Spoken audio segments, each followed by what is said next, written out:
A gente tem uma alegria imensa de receber uma palestrante da casa. A gente valoriza a prata da casa, né? Que vai falar para a gente sobre um tema que é o que te aproxima de Deus. Será que a gente ainda pensa, como eu pensava antigamente, que Deus era aquele homem de barbas brancas que estava lá no alto, né, assim, no céu, e que assim a nossa prece tinha que subir muitos e muitos degraus para chegar até Ele? Será que a gente pensa que o Deus é aquele que está lá no altar? E que também para chegar até Ele eu tenho que ir sempre no domingo, naquele mesmo horário? Né? Quando a minha filha, a Cecília, tinha uns 3 aninhos, ela botou a mão na cintura assim, do nada. Assim, do nada não, né? Porque a gente sabe que não é por acaso, mas não estávamos falando sobre o assunto, ela botou a mão na cintura e disse assim, mãe, o que é Deus, hein? Aí eu, vale Jesus, ela não sabe nem ler. Eu pensei logo que ela tinha pego o livro dos Espíritos, né? Abriu na primeira página. Eu digo, ela não sabe ler. Eu achei interessante o que é, né? Eu, ai, Jesus, será que eu dou a resposta do livro dos Espíritos? De causa primária, não, inteligência suprema, causa primária de todas as coisas. Aí eu, vamos conversar. Aí, dentro do que eu podia e da idade que ela tinha, né? A idade cronológica, porque a espiritual deve ser muito mais do que a minha. Tentei explicar, não sei se consegui. Mas com o que aproxima de Deus é o que a Maristé vai trazer para a gente hoje. Então, a palavra é toda sua.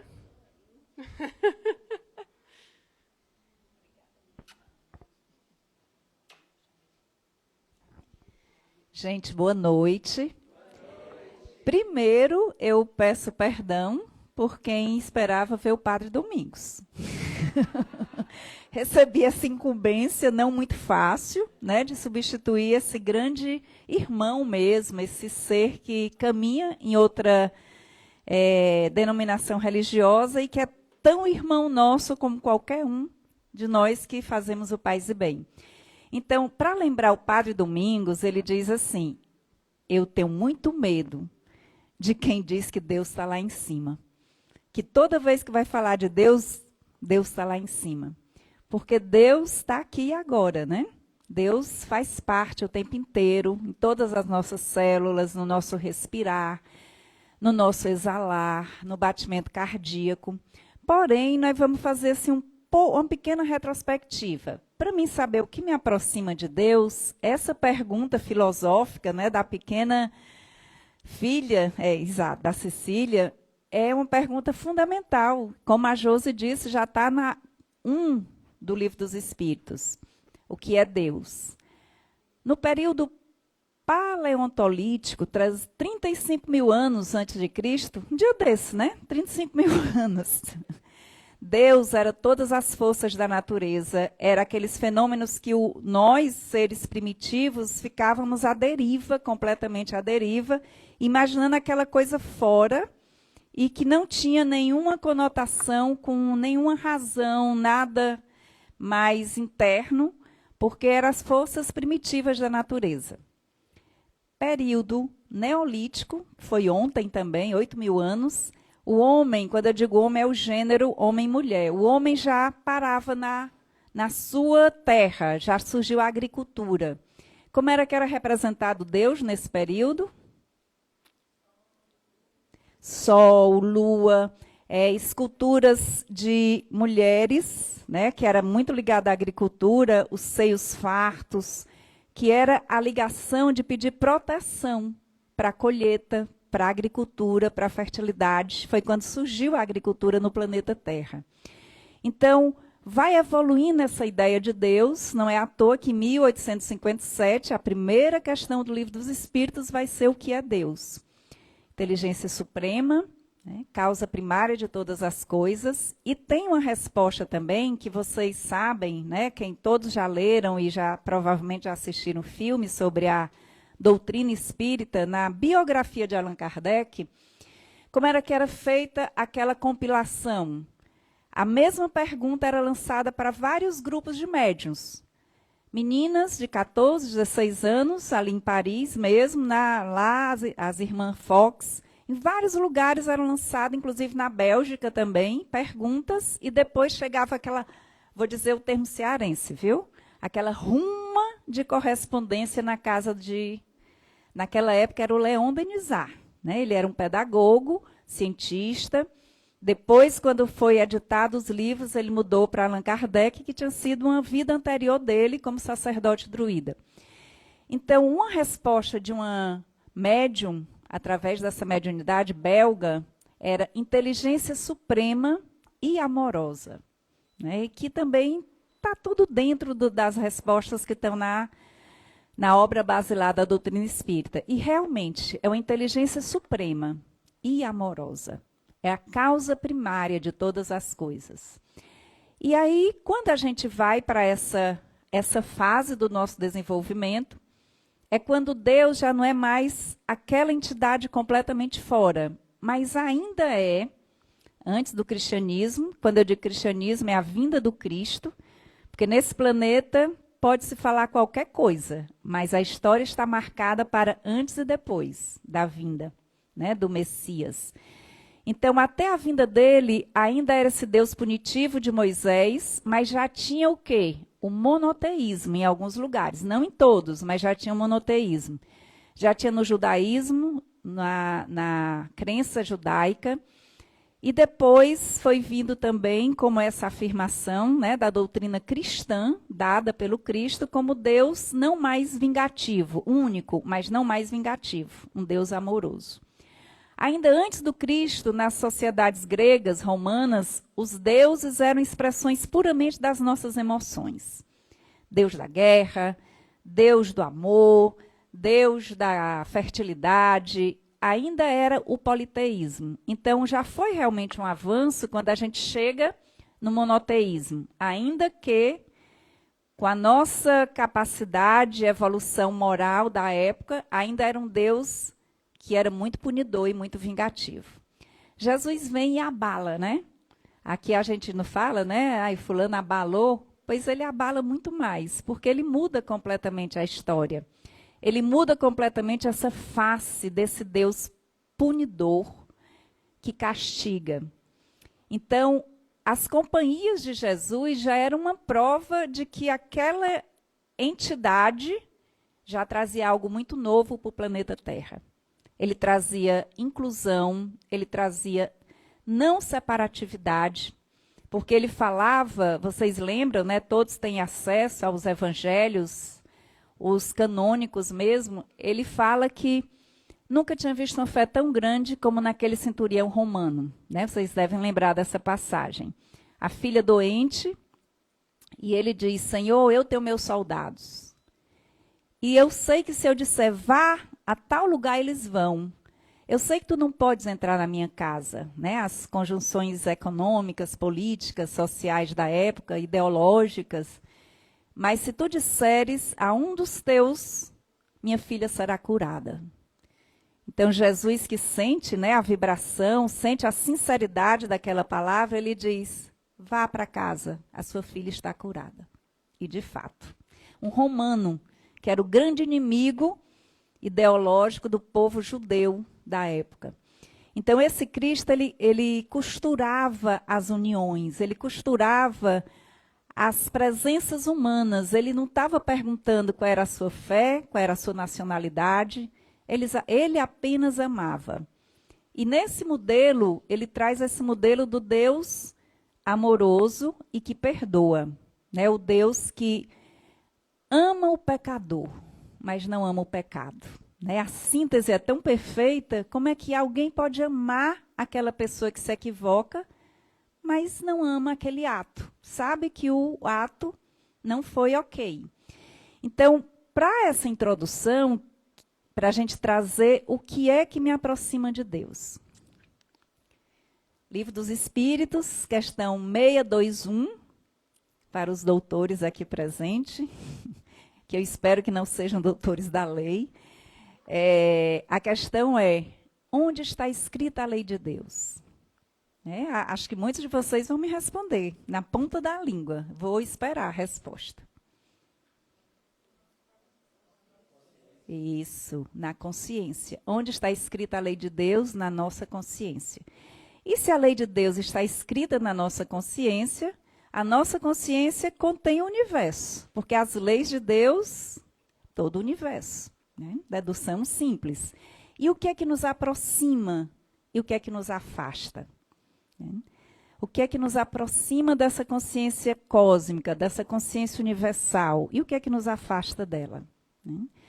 A doutrina espírita ela é muito feliz quando ela coloca lá na questão respondida por Santo Agostinho, conhece-te a ti mesmo, trazendo lá, né, do filósofo Sócrates, porque foi ele que cunhou, depois Platão reproduz, ele dizendo que se você se conhece, você também está tendo acesso à lei universal.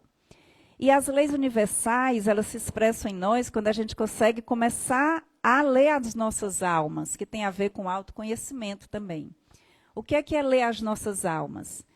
Quando eu identifico algo que não está fluindo, e todos nós somos espíritos em aprendizado, em evolução mediana nesse sentido, para que a gente ascenda tanto na escala dos mundos, quanto espírita, né? A nossa gradação espiritual. Quando nós temos um problema, uma dificuldade, uma limitação, será que Deus está ali? Quem acha que sim, levanta a mão. Coisa boa, que coisa boa. Quem acha que não? Né? Deus está ali. Por que Deus está ali? Porque naquele equívoco, naquele lugar onde eu me distancio da lei divina, pelo meu livre-arbítrio, alguma desarmonia vai ser gerada, no micro e no macro. Porque não existe essa separação, né? Nosso ego, claro que ele precisa dessa leitura separada, mas a nível de alma, todos nós somos interligados, em todos os mundos. Então, se eu tenho uma desarmonia, se eu tenho algo que me perturba, que não me traz paz, ali também está a lei divina. E ali a lei divina está dizendo, posso falar? Corrija-te, né? Corrija-te. Tem um erro, tem uma distorção, tem uma interpretação errônea. E tudo bem que tenha, porque nós estamos em aprendizado. Nós erramos mesmo. Né? Assim, a criança está começando a andar, ela se desequilibra para poder dar o passo. E muitas vezes cai. Já pensou se ela ficasse o tempo todo dizendo, ai, você não pode errar, você não pode cair? Né? Muitas vezes, nossa criança espiritual, ela ainda faz isso com a gente. A gente identifica um problema, que pode ser um belo problema. A gente identifica um erro. E, ao mesmo tempo, a gente diz, mas você não pode. Você não pode estar cometendo isso. Mas não era para você ainda estar nesse ponto. Eu acho tão engraçado, porque é o orgulho, né? Ainda está nesse ponto. Eu digo, oxe, era para estar onde? Espírito puro, né? Porque ali está a lei divina atuando. Porque já que Deus está dentro, ela está atuando dentro de mim. E aí, se eu identifico, o que é que falhou aqui? Eu fui, sei lá, arrogante, eu fui desamorosa, eu fui egoísta. A gente vai olhando porque a vida em nós não está desligada, né? O Wesley falou muito lindo na semana passada das esferas, né? Nós estamos criando o tempo todo essas esferas. Eu crio a minha realidade. E eu crio às vezes positivamente e às vezes negativamente, mas é criação minha. Mas na nossa imaturidade, o que é que a gente acha mais fácil? A culpa é da Kátia. Olha, eu me atrasei porque a culpa foi da Kátia, né? Então, a gente não assume a autorresponsabilidade. Aí, nesse ponto, ali Deus está nos mostrando, olhe para isso, ali tem mudança para serem feitas. E é bom que a gente pode enxergar, que bom que a gente pode se conhecer, que bom que a gente pode reparar.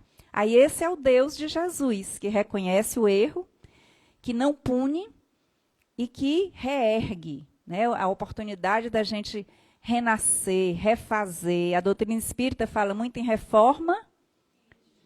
O que é reforma íntima, senão uma autotransformação, um autoconhecimento e uma mudança, uma correção de rota. Agora, como a gente ainda é espírito em evolução, a gente precisa de humildade, né? Tem dois alicerces que eu acho fundamental, é honestidade e humildade. Honestidade porque eu preciso ser real, menos ideal e mais real. Porque eu tenho outra novidade. Deus mora nos nossos sentimentos. O que a gente sente, eu não estou falando de emoção, que as emoções elas têm uma curta duração, se a gente puder deixar que essa onda vá e se expresse. O sentimento, É ali que Deus mora. Porque ali a gente vai também saber onde é que está minha real intenção, minha real motivação. E se a gente for honesto o suficiente, a gente vai incluir todas as nossas partes. A gente não vai ficar dourando a pílula, né? Tem horas que a gente tem raiva. Ou será que é só eu que tenho? Agora, precisa agir pela raiva? Precisa atuar pela raiva? Ou você pode parar, pode respirar. Viktor Frankl tem uma frase que eu acho assim, realmente um presente para a humanidade. Ele disse que tem um momento que ele foi prisioneiro de guerra, todos vocês sabem, né? Na Segunda Guerra Mundial, campos de concentração. E ele disse que via seres de todas as espécies indo para as câmaras de gás. Uns rastejando, já morreram antes de chegar lá. Outros em pé. E alguns poucos cantando. E ele perdeu mulher, grávida, pais. Então, assim, ele pode falar do que é sofrimento, né? E ele disse que tinha 1/1000 de segundo onde ele era livre, né?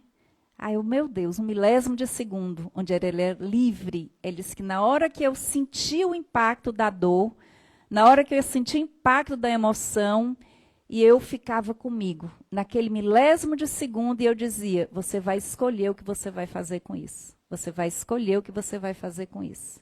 Olha que coisa linda, né? Se todos nós, diante da vida, dos embates da vida, a gente puder parar e dizer, você é livre, eu sou livre para escolher qual a resposta que eu vou dar. Porque aí não adianta culpar o outro, fez isso comigo. E o que é que eu fiz do que fizeram comigo?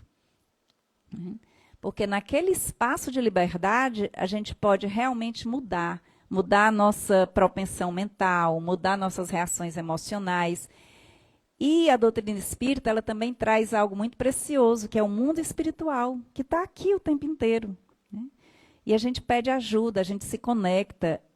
Na verdade, nós estamos conectados, só precisamos abrir a sintonia, né? Abrir a sintonia. Aí eu descendo a serra ontem, eram umas 11 horas, né, Sol? Mandei umas fotos para a Solange, só que não, eu voltei. Cheguei só hoje de volta. O que é que aconteceu? A gente estava indo no caminho, sinceramente, gente, como tem os estudos, a gente já fica mais consciente.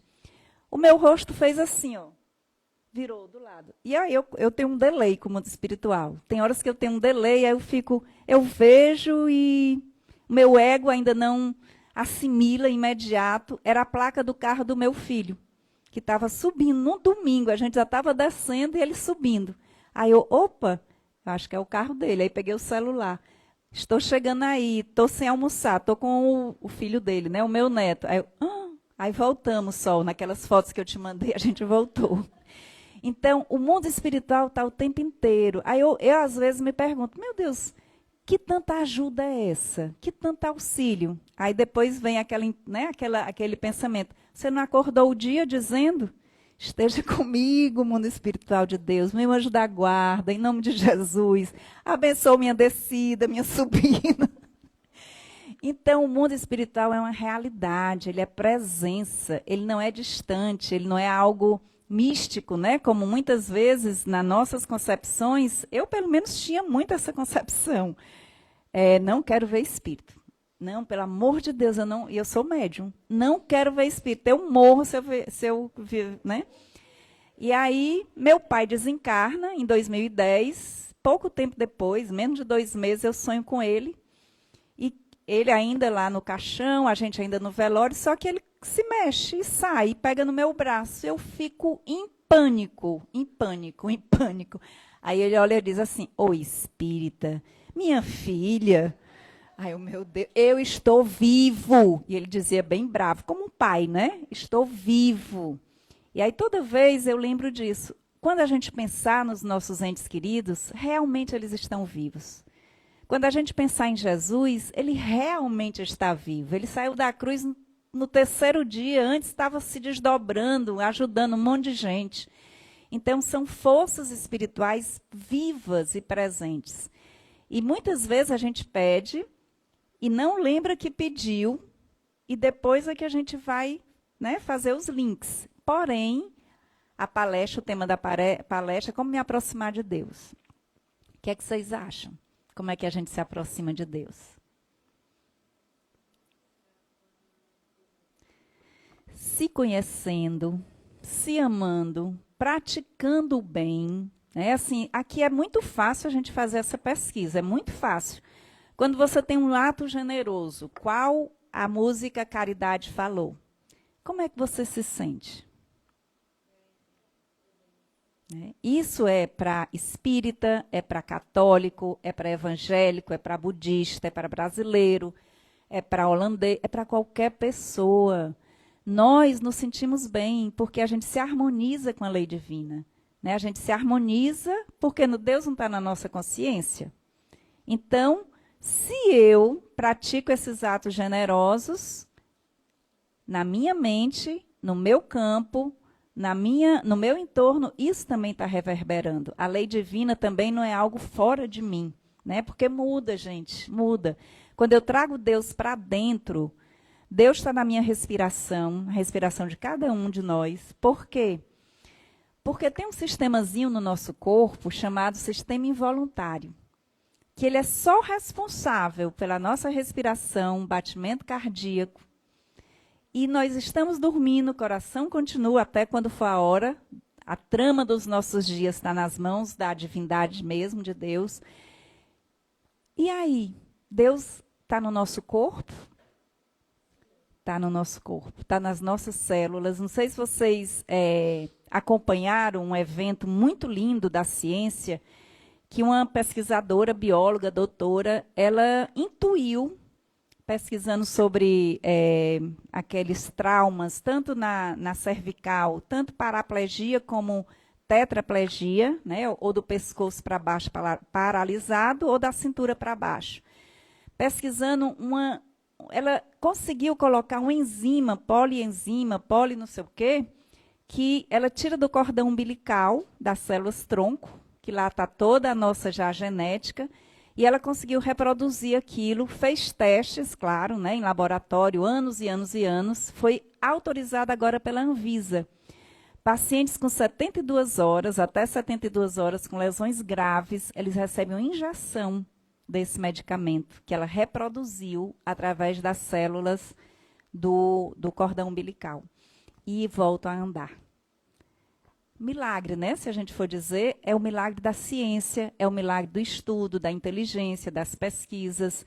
Então, a nossa constituição física já é um milagre, é algo muito precioso. Deus está na matéria também, conduzindo a matéria. Einstein já disse, que matéria é energia condensada. Então, tudo que a gente respira, tudo que a gente vê, tudo que a gente não vê, Deus está presente. A mente criadora está presente. As nossas células são a manifestação clara da consciência suprema.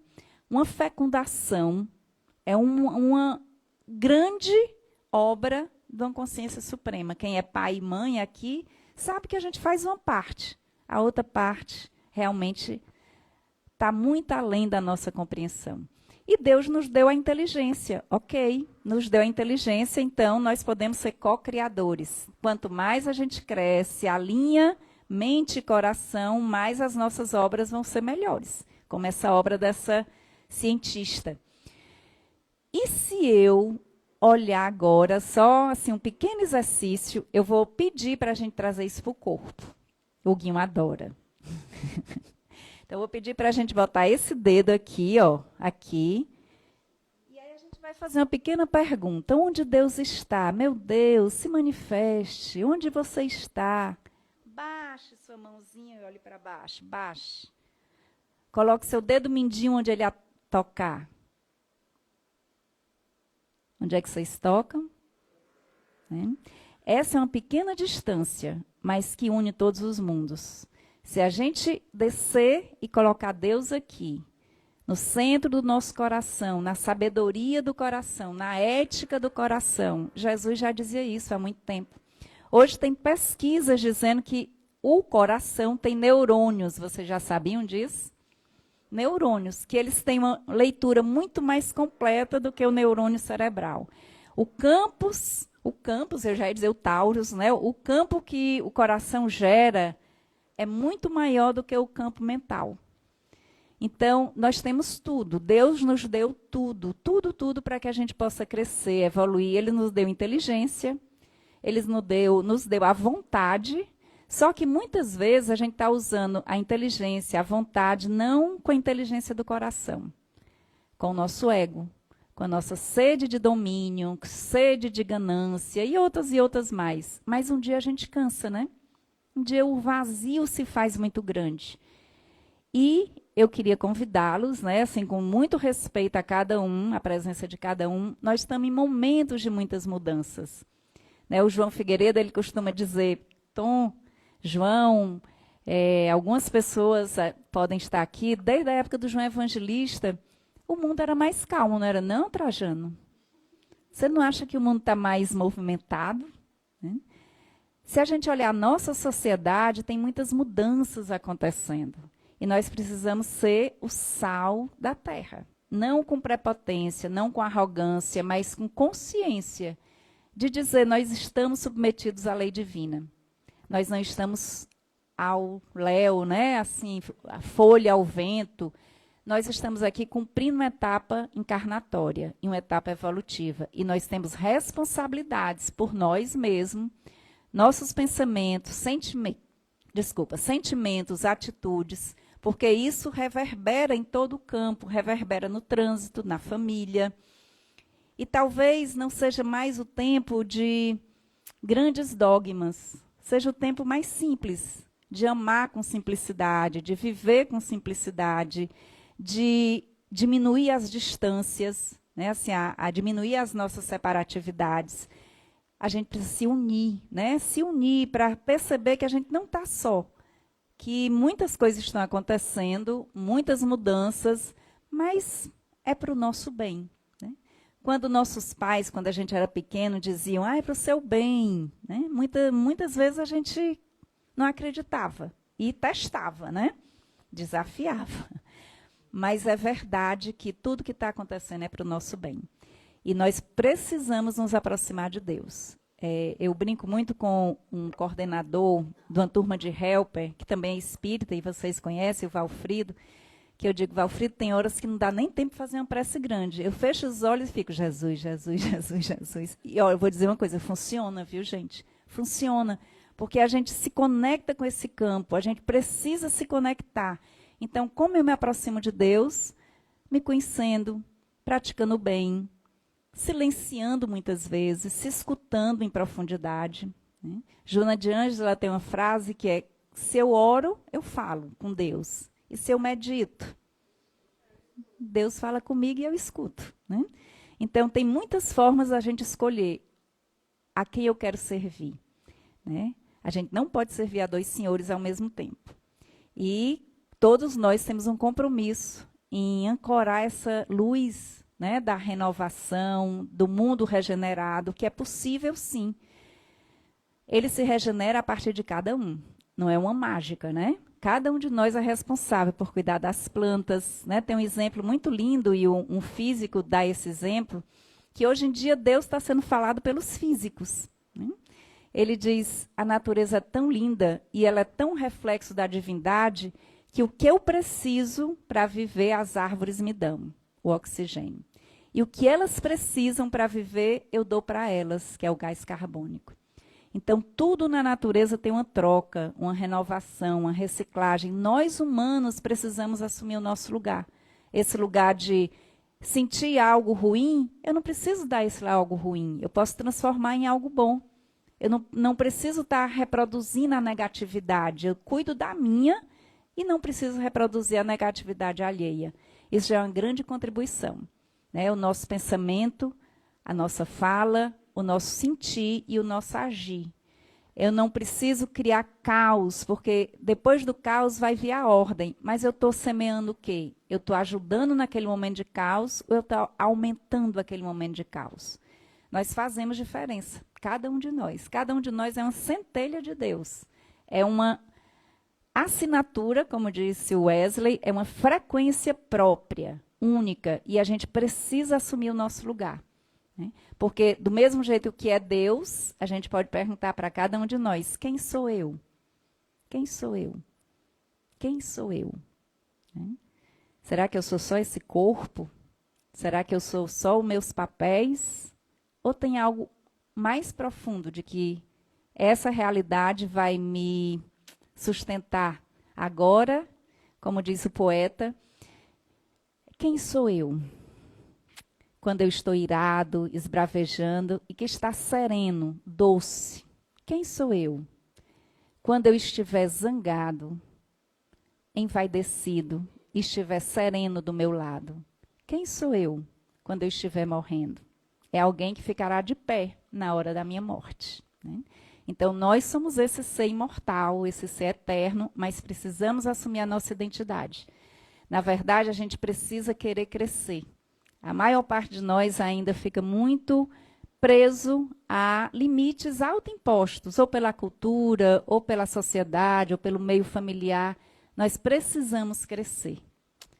Paz e bem, e que possam ter uma manhã, uma noite, né, de muitos sonhos, de muita inspiração e conexão com Deus. E só para encerrar, eu fui à Índia, né, o Tonzinho sabe disso algumas vezes, essa parte eu ainda não contei, que ainda sinto um pouco de vergonha, mas vou expor a minha vergonha.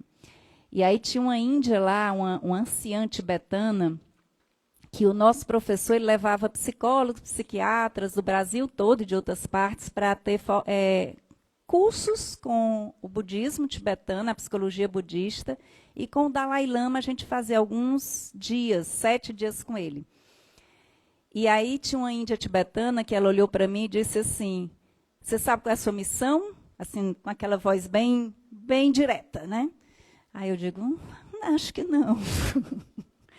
Ela disse, a sua missão é falar do divino para os homens e mulheres desse planeta. Você nunca pode esquecer que onde você estiver, academia, universidade, onde for, em que local você estiver, no campo, a sua missão é falar do divino. E eu sou grata a Deus por poder emprestar a minha voz para que a gente se lembre desse divino que nós somos e que sustenta todos os universos. Paz e bem.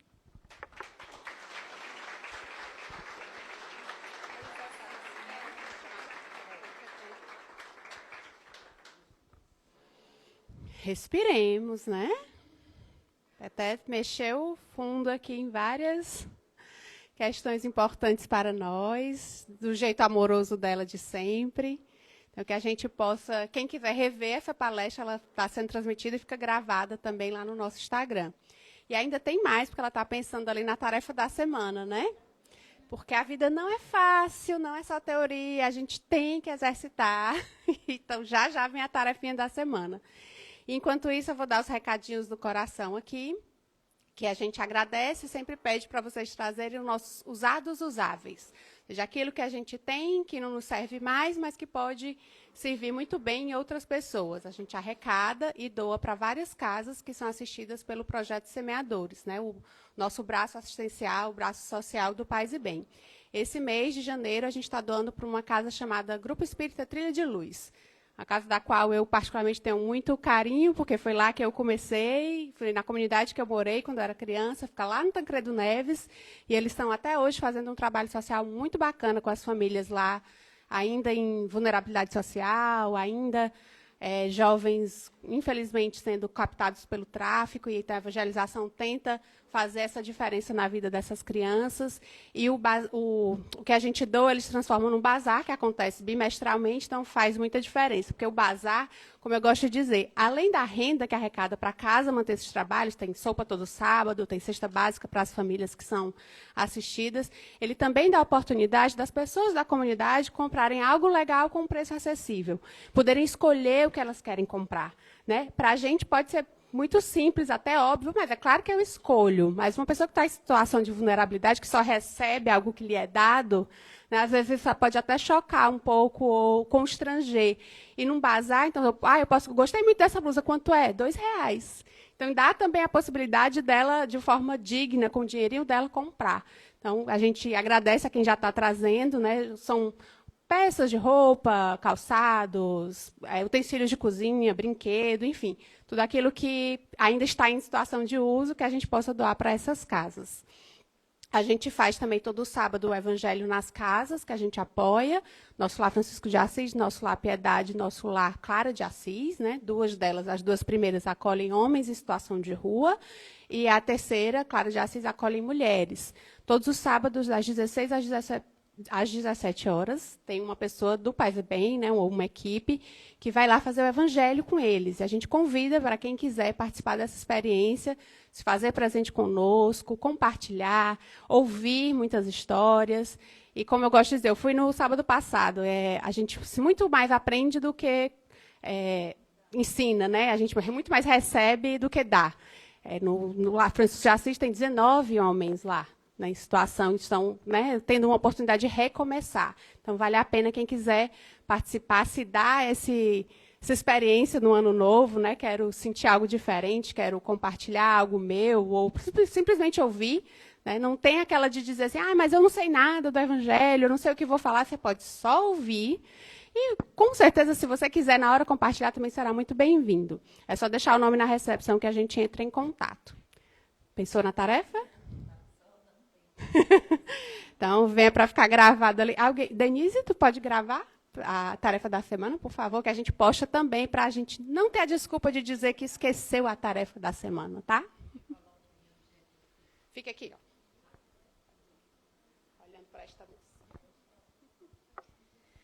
Então, tarefa de hoje, né, para a semana, é pensar mesmo, entrar um pouco dentro de si e perguntar: quantas vezes num dia eu me lembro de Deus?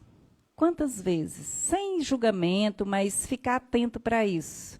No acordar, quando eu estou tomando café, mas quantas vezes eu lembro desse ser supremo que também está dentro de mim?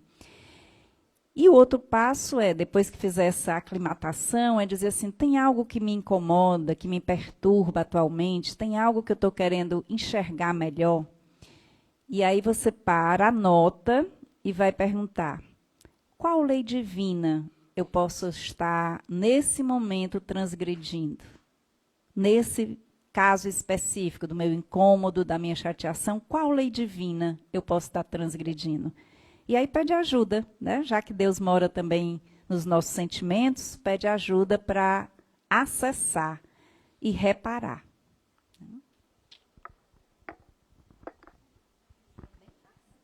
É fácil, ó. Ela acabou de dizer que é fácil. Vamos, né? Vamos ter fé que é fácil. A Tete tinha deixado uns minutinhos, eu acabei indo para os avisos finais, mas a gente tem um tempinho para perguntas. Aí, já tem ali. Aproveitar, né? Boa noite. Maristéia, como a visão da doutrina espírita, né?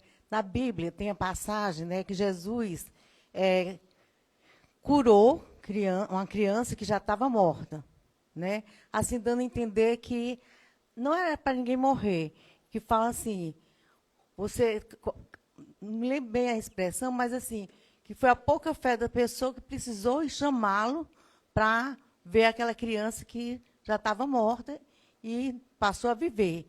Aí me passa aquela dúvida: será que a morte não era para existir?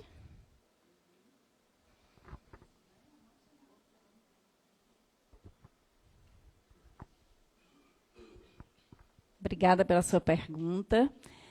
Primeiro a gente vai se perguntando, né, sobre as leis naturais. Existe uma lei que talvez seja uma das mais difíceis da gente compreender no nosso estágio evolutivo, no nosso planeta de prova e expiação, que é a lei de... Começa com D. Destruição. Nós ainda somos tão matéria, nós estamos ainda tão fascinados pela matéria que a gente precisa passar por ciclos de morte, vida, morte, renascimentos. Então, no texto que você fala, bíblico, provavelmente era só aquela paralisação momentânea, né, que existe na ciência, essa fase onde aparentemente, exato, né, catalepsia, que aparentemente se está morto e que não está. No nosso plano ainda da tridimensionalidade, e talvez em alguns outros planos, que não é só tridimensionais, na quarta, na quinta, na sexta, não sei, a morte física, como a morte dos ciclos da natureza, primavera, depois vem o quê da primavera? Verãozão, quentão, depois outono, depois inverno e depois primavera de novo. Então, os ciclos fazem parte da nossa depuração. E a morte física, tanto do reino mineral, vegetal, animal, humano, ela ainda é necessária, que está dentro da lei da destruição. As guerras, é muito difícil, quem está aqui deve estar também se perguntando, que loucura é essa de tanta guerra, né? Então, apesar de tudo, isso faz parte da lei de destruição. A gente precisa passar por camadas onde algo vai ser destruído, inclusive o corpo físico, para que a renovação e a evolução se processem. No nosso plano, sim, ainda é necessário a morte. Temos tempo para mais uma pergunta? Não? Povo sabido? Então, eu vou dar a dica de livro aqui do nosso irmão Raimundo, que é esse livro do Rossandro Klinger, As 5 Faces do Perdão. O Rossandro já é um palestrante bem conhecido, está bastante na mídia, é espírita, participa de vários congressos aí no Brasil e no mundo, e tem também esses livros, o foco em educação e tudo, mas tem esse livro sobre o perdão. E eu me lembrei daquela frase, né, parece que diz que o veneno é o ódio, a vingança é um veneno que você mesmo toma, né? Então, o perdão é o remédio que a gente toma. Então, perdoar, né, é primeiro libertar-se, né? Independente se a outra pessoa vai aceitar ou não, a gente precisa perdoar. E que a gente possa começar nos perdoando, né? Quantos de nós somos prisioneiros do nosso próprio carrasco, né? A gente mesmo se chicoteia e não se dá o perdão. Então, que a gente tem aqui essa dica de leitura para lembrar o quanto o perdão é importante.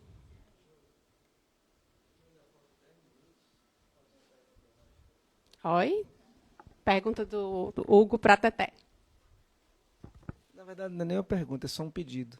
Para que você fale um pouco mais da importância, já que a morte é necessária no nosso mundo e no nosso plano de evolução, o quão é importante a gente falar sobre morte entre nós, no dia a dia, com os nossos pequenos, com os nossos mais velhos. O quanto isso é importante para você e o que a doutrina espírita fala sobre isso? Um mini teminha, né? Uma coisa que eu acho muito legal, muito bacana mesmo, é a gente começar a se familiarizar com a morte como uma transformação. Se a gente vai lá na natureza, a gente vê vida e morte o tempo inteiro, né? Tem aquela planta linda, aí tem aquele galinho seco, né, Pio? Aí a gente faz aquela pequena muda, tira o galho seco e aí renasce. A gente olha as estações e a gente vê os ciclos também, porque assim, no nosso estágio evolutivo, e eu me incluo nisso, eu sou muito apegada aos seres que eu amo, né? Muito apegada. E a gente briga muito com essa passagem, né? Com essa ida fora. E desde pequeno, se a gente começa a se familiarizar que a morte ela não é inimiga. A morte ela é necessária. E aí, por obra e graça de Deus, eu tenho família muito longeva. Meu pai, meus avós, eles viveram muito. A mãe da minha mãe viveu 97 anos. E daí para frente. E chega uma hora que a gente diz assim, a morte é necessária. Né? A morte é necessária, porque aquela matéria física ela já não tem mais onde ela se expressar, aquela vitalidade, aquela agilidade. E a gente vê que a morte é necessária. Eu estou dando um exemplo assim, bem de longevidade. Muitas vezes tem a morte traumática também, né, que a gente também fica muito perplexo diante dela. E é verdade também, a gente toma um tempo, mas aquela morte, mesmo sendo traumática, ela é necessária para uma renovação. Então, Hugo, falando, né, como falar sobre morte, primeiro a gente olhar dentro da gente como é que eu lido com a morte, como é que eu ouvi falar de morte. eu tinha uma visão de morte, que eu acho que vem da minha criança também, que assim, parece que morreu, acabou. Né? E se transformava numa coisa que eu não sabia dizer, minha mente infantil não sabia dizer o que era que se transformava. Depois de adulta, bem adulta, meu pai veio me dizer, né? Eu estou vivo, eu estou vivo. Aquilo no meu emocional, porque eu sabia pelos livros, né? Sabia pela doutrina espírita, mas no meu emocional ainda tinha uma visão de morte como algo que terminou. Né? E, na verdade, existe realmente uma evolução, existe uma vitalidade daquele espírito. E a gente aqui está realmente fazendo um estágio mesmo. Né? Um estágio maravilhoso, desafiador, mas um estágio. E que a gente pode incluir a morte não mais como uma inimiga que a gente precisa vencer. Né? Eu preciso combater. Ai, meu Deus, ninguém pode morrer. Estou falando de mim nesse momento. Pode, e às vezes é até necessário. E aquele espírito, ele está em constante evolução. Então, a morte deixa de ser, primeiro, algo temível ou terrível e que eu tenho que lutar contra. A gente aceita como um estágio, um portal. Né? Não, dizem que no mundo de regeneração a gente não sofre mais por isso, porque nós temos a visão dessa imortalidade muito mais fincada no nosso espírito e no nosso ser. Aí eu volto de novo para a mesma questão do início. Vamos crescer, né? Está na hora da gente crescer. Eu vejo muita resistência ainda em nós de assumirmos mesmo o nosso crescimento espiritual. Olha aí, viu? A minha mentora aqui disse algo muito importante. Em vez da gente brigar, ficar fazendo esse antagonismo, né, a gente reza para ter uma boa morte, uma morte pacífica. E para os nossos também. Porque às vezes eu me vejo e me pego, viu, Kátia, dizendo, eu acho que morrer deve ser uma coisa até, né, bem interessante. Eu gosto muito de viajar, deve ser a minha última viagem, assim, muito, muito bonita, muito boa. Aí eu digo, será que isso é verdade mesmo? Né? Será? Né? A gente precisa diminuir um pouquinho a bola e dando cada passo, um passinho de cada vez. E eu libero também os outros quando for a hora deles, ou eu também fico lutando contra, né? Querendo evitar, querendo reter. Então, é um tema muito bonito esse, Hugo, muito bonito, abrir espaço para a morte. Né? Ela traz muita renovação, inclusive nossa, né? Nossa própria.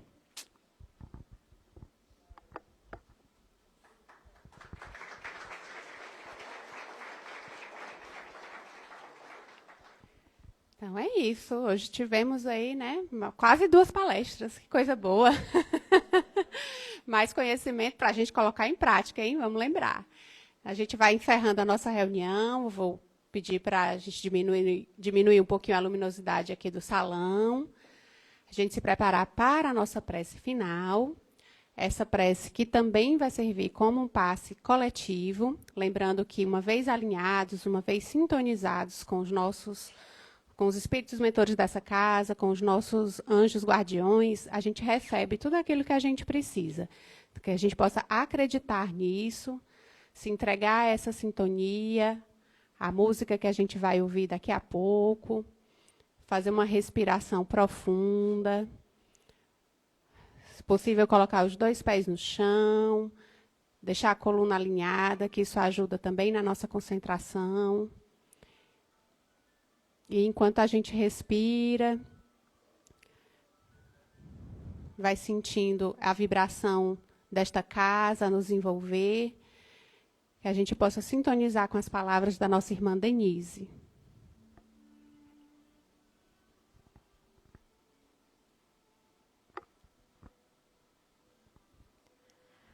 Amado Mestre Jesus, meigo Rabi da Galileia, sentimos nesse instante a brisa suave do teu amor tocar a todos nós neste orbe terrestre,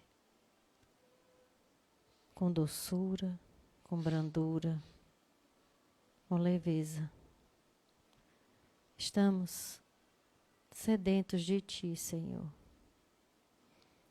Que essa tua energia amorosa e boa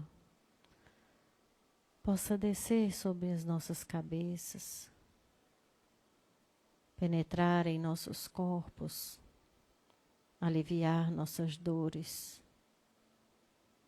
conceder ao nosso corpo físico, mental, espiritual, emocional, regeneração, reequilíbrio,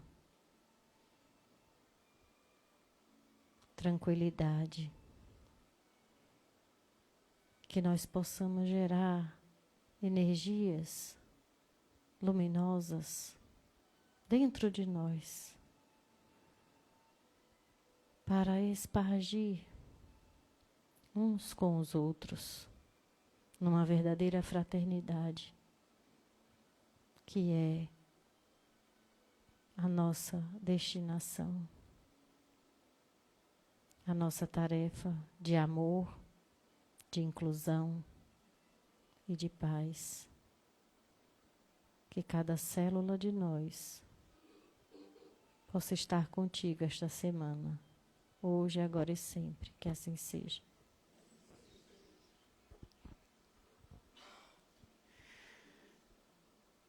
Não levante de uma vez, faça uma respiração profunda, que agora a gente possa espalhar essa energia com os nossos, nas nossas casas, em quem a gente encontrar. Uma boa semana a todos e paz e bem.